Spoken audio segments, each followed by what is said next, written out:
Did you know these things about Coretta Scott-King? These are 8 things they didn't teach you about Coretta Scott-King. These 8 things comprise of her love for music, her falling in love with Dr. King, and how she was surveilled by the FBI. Feel free to share these things with people who don't know. Fact number 1, Coretta Scott-King wanted to be in the music industry.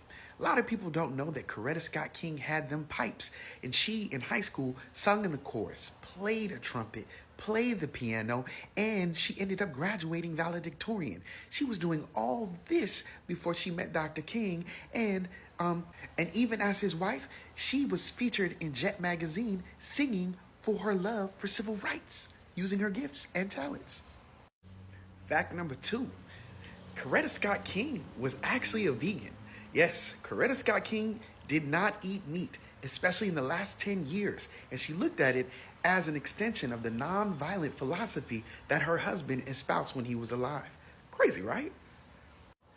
Fact number 3, did you know that Coretta Scott-King actually found exactly the place where she and her family came from in West Africa?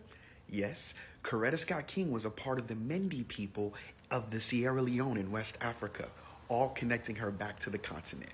So fire. Fact number 4, Coretta as a young girl.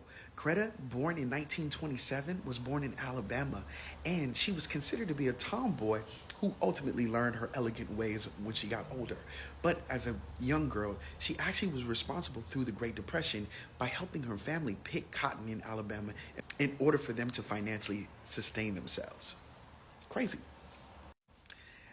Fact number 5, Coretta meets Dr. King. Coretta and Dr. King met while he was at Boston University. And while they met, she actually wasn't all too impressed with him. In fact, she thought he was a little too short for her, and she didn't really appreciate the litmus test that he kind of put her through intellectually.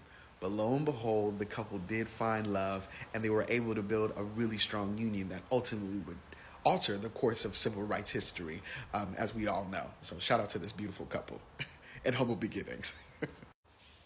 Fact number 6, Coretta Scott-King was actually surveilled by the FBI. Yes, Coretta Scott-King was surveilled by the FBI because the FBI was worried that she was going to take the place of her husband after he was assassinated. And so they spied on her constantly. Yes, she had the FBI shook. Fact number 7, Coretta Scott-King was about that activist life. She, for 14 years, sought to make sure that her husband's life was remembered as a federal holiday. She was also one of the first people to make sure to rally around the HIV/AIDS epidemic and supporting those impacted. She also was challenged Ronald Reagan to reconsider the U.S. participation and divestment in South Africa during apartheid. Yes, Coretta Scott-King was about that life, and she deserves all her flowers. And last but not least, number 8. 1965, Malcolm X traveled to Selma, Alabama while King was arrested to ensure to Coretta that his cause was to make sure that white people knew that there was an alternative to his fire and brimstone preaching, and that Dr. King had the true answers. And a lot of people don't know this, but this meeting was really significant, especially at this time. Unfortunately, Malcolm X would be killed several weeks after this meeting. And there it is. These are the 8 things that they didn't teach you about Coretta Scott-King. I hope that you're able to use them to make sure that you honor and respect the legacy of this woman, that she was not just someone ancillary to Dr. King, but she was actually one of the backbones to the civil rights movement. And if you like this kind of content and you want more, tap in with Freedom School Online so we can give you more of this heat. Peace.